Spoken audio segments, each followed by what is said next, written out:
Sono molto lieto di intervenire in questa I am very pleased to speak at the opening session of the Race to Zero dialogues.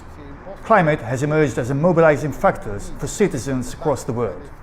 The Fridays for Future movement has exploded simultaneously in hundreds of diverse and distant cities.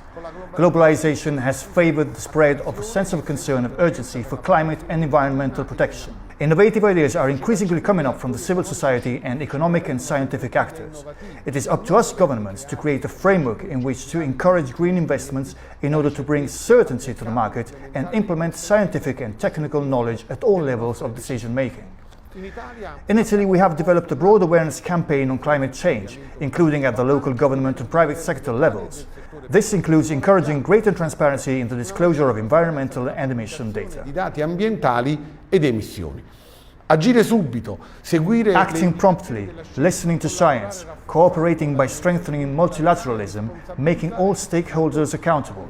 These, as I will also point out in my speech at the dedicated Climate and Health Dialogue, organized as part of Race to Zero, are the very elements that will help us overcome both the pandemic and the climate and environmental crisis. Le due emergenze ci hanno mostrato che la Terra. The two crises have shown us that the Earth, from our own cities to neighboring countries and beyond until the remotest island nation, is our common home.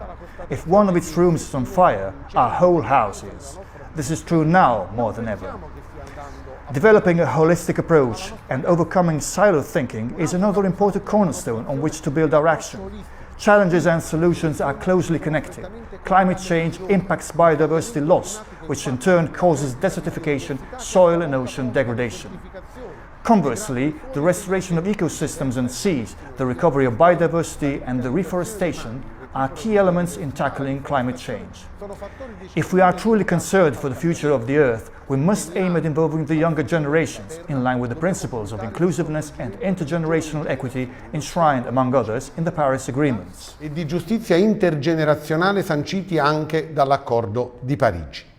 This is why Italy, in partnership with the UK for next year's COP26, will host a youth event linked to the pre-COP to be held in Milan from the 28th to the 30th of September.